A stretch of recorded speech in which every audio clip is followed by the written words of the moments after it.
Are you tired of overpriced wireless mic system that don't deliver? Today, we are diving into the Comica Vimo Q, a very budget-friendly 4-channel wireless lav system. Some even claim it's better than the Rode Wireless Pro or the DJI Mic 2. Is it really though? Stick around to find out. Hey there, content creators and immersive filmmakers. Welcome back to the channel. Today, we are reviewing the affordable Comica Vimo Q, a 4-channel wireless lav system. A quick Google search showed plenty of reviews on this system, but no one has tested in a real-world broadcast environment on the job or highlighted the quad audio feature for professional filmmakers. This review and tutorial are here to fill the gap. Let's get straight to the point. This microphone system does not have internal recording or 32-bit flow, which are standard features in today's wireless microphones. Is this a deal breaker though? Well, that depends on your needs and budget. If you have $800 to spend, I still recommend getting the 2 set of Rode Wireless Pro for their 32-bit flow internal recording and reliability.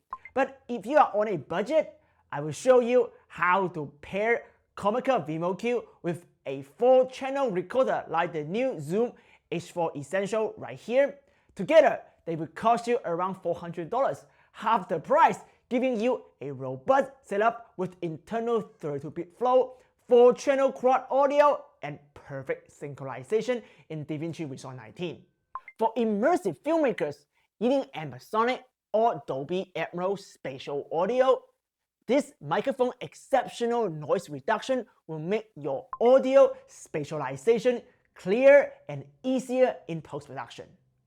Ready to see how it all works? Let's dive right in. Let me explain why I need the 4-channel audio recording as a immersive 360 filmmakers.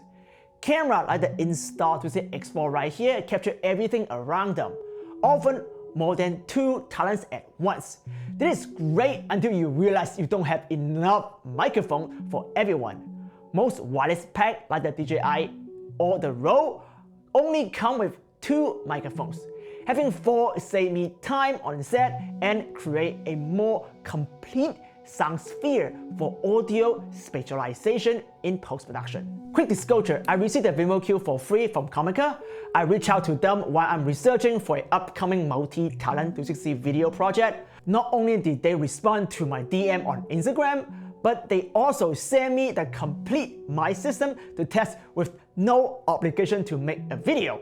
I choose to do this review because I believe it's valuable for those on a budget who still want good quality audio and don't mind a little bit of DIY. Let's start with the most important test, the range test.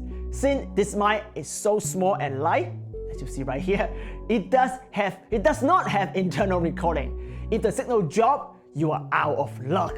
So let's see how it performs. Hey, so right now we are in a stadium doing a live stream. This is a huge stadium. As you see, I have a radio system right here to even try to talk to my colleague. My headphone right here, talk to my colleague. It's such a big system, such a big space. So there's a good time to do some range tests because it also has a lot of interfere. We're doing a VR 360 live stream with the Insta360 Pro 2 right here. Professional setup right here. See the signal right there. So there's a ton of interfere. They also have a professional broadcast system right here. So over there is 200 meters, so I'm gonna first back turn to the camera, and then I'm gonna walk back and then facing the camera, so you will have 2 types of tests. So let's go ahead and go with me to test. Right now I'm back to the camera, I go up there, so I'm gonna do 1, 2, 3, 1, 2, 3, then passing a microphone up there as well, 1, 2, 3, 2, 3, 1, 2, 3, 1, 2, 3, 1, 2, 3, 1, 2, 3, we actually passed 100 meters right now, 1, 2, 3, the chips right there, 1, 2, 3, 1, 2, 3, doing a camera test, we're gonna avoid them. 1, 2, 3, I'm gonna go this way. 1, 2, 3, 1, 2, 3, 1, 2, 3. Hopefully you still see me right there. Right there. That's way past 200 meters. Now I'll go in front of the stage. This diagonal of the stadium, that's definitely more than 200 meters right now. So you probably couldn't hear me. Gotta turn around. Now we have a clear line of sight. You probably still don't see me. I'm behind the Jeep. I gotta walk like vertical from the sideline, go to the camera. So you still have clear line of sight right now. I'm probably 100 meters right now around the Jeep. If you see me right there, you probably it's hard to see me, right? So I'm just going from this side, come back that way. Yeah, you can hear they doing sound test, right? They're just like me. So I'm gonna go around the restroom side. We'll come back right there. Now we have a white noise. Oh my god! Yeah, so you hear the white noise as well. White noise and the actual noise. You like actually this is a great audio test right now. So can you hear the white noise behind me? The white noise and my actual noise. Well, and you see how good is a noise canceller because we actually have a fresh green the noise cancelling on. So the noise canceller is supposed to cancel the white noise, but if you hear the white noise still, I mean that you know how good the noise cancelling is. That nobody done this test. They actually call it pink noise, by the way, not white noise. Just for your reference, it's pink noise test. If you saw my review of the Rode Interview Pro and its range test in the same stadium, you know the Vimo Q performed even better. It hardly ever experienced signal drop off, even when I turn away from the receiver. So for normal use, you will be fine. I do recommend having a wireless shotgun system like the Comica VM30 as a backup. It is still cheaper than a single Rode wireless Pro. Now let's move on to noise cancelling. Okay, now let's do some denoising tests. Right now, we have no denoising on, blue light right there. I gotta walk next to my installed Pro 2 right here, next to the fan. You hear the fan noise right there. I'm talking next to a fan noise, very close talk to a fan noise. How's the noise sound? Okay, now I gotta turn on denoising. Denoising is on right now. Denoising is on. Talk next to the fan noise. You can still hear the fan noise when I point the microphone to the noise, but if I talk next to it, you can't really hear the noise at all.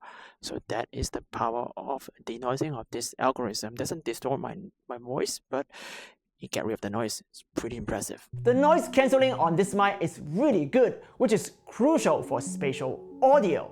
I need to extract audio from the background and move it around spatially in post-production. My bleed can make it difficult to clearly spatialize the audio source, which is very important for ambisonic audio sound design. However, there's one drawback no reviewer seems to mention: handling noise. If you handhold the mic like this, like on any popular TikTok trend, you will hear a lot of noise from your hand rubbing against it. They make the mic super light but seem to have overlooked insulation. So clip the mic on your talon instead of hand holding it. Another thing, it lacks the magnetic clip, but this isn't a deal breaker for me. I prefer the mic being super light, make it easy to clip on my female talent without any wardrobe issue. Speaking of weight, here is a comparison. It's a huge difference when you need to quickly mic up your talent during an interview without causing a wardrobe malfunction. The biggest selling point to me is quad audio. The ability to record 4 individual mono audio in perfect synchronization without the hassle of timecode. But there is one problem. No consumer camera has internal 4-channel recording. Yes, you can use 2 camera systems for multi-cam setup, but then you need to synchronize them again in post, which defeats the purpose of having 4-channel audio. And you cannot do that with 360 camera. So, in the second part of this tutorial, I will show you how I run quad audio professionally with perfect sync, even optional 32-bit flow individual recording. All you need is a 4-channel handy recorder like the brand new Zoom H4 Essential or the ProTrack P4, which is even cheaper. I am a professional, so I use the Zoom F6 right here. But the forwarding workflow will work on any 4-channel, 6-channel, or 8-channel external recorder. Also, a pro tip: if you care about audio, do not use an on-camera preamp. They are good enough for social media, but always sound bad for film, commercials, and any kind of paid client work. So an external audio recorder is a way better investment than an expensive wireless lav system like the DJI or Rode. If you want to be a professional instead of a TikToker, besides a 4-channel external audio recorder, you also need to buy 2 XLR to 3.5mm split cables. The design of Vimo Q is very smart. As you can see right here, the first stereo out labeled A and B give you mic A and mic B. Then the second stereo out labeled C and D give you mic C and mic D. 4 individual channels. Before you start, make sure to click the mode button 3 times until you see quad. When you're in quad mode, you cannot monitor your audio, but you are going to monitor your audio in your audio recorder anyway, so that does not matter. Now, plug everything in. In my F6, I always use 32-bit. Vimo Q only gives you 24-bit in the receiver output, but they told me about a future upcoming release that will have 32-bit flow. Don't forget to subscribe if you are new here to be the first one to know when it comes out. This mic does not need phantom power, so it is really plug and play. One of the key things is to turn the mic gain all the way down to 1 to have the lowest noise and biggest headroom. Even if you have a 32-bit flow on the F6, if your signal is already clipped on a mic level, you cannot recover the clipping audio in post-production. But if it is too quiet, you can always normalize it in post-production with almost no noise floor thanks to the 32-bit flow. So you don't need to mess with level on set. Also, the F6 and any professional recorder will have way better preamp, so use the gain there instead. F6 is 32-bit flow, so you don't need to do anything. Just turn it on, make sure you have signal on all 4 channels, and you are good to go. Set everything in the middle volume, which is 0 dB, so you can monitor with headphone with a balanced mix. Extra tip, I like to turn on pre-recording for documentary filmmaking, as I always miss the slate when I run camera and audio at the same time. Another reason I use Zoom is that the only ambisonic mic under 1000 is by Zoom, the Zoom A3 VR. You can purchase an optional Bluetooth unit to get timecode sync with the F6, so this is the only solution to get perfect sync on all audio source. And thank me later when you get into DaVinci Resolve Fairlight and trying to spatialize your audio accordingly using timecode.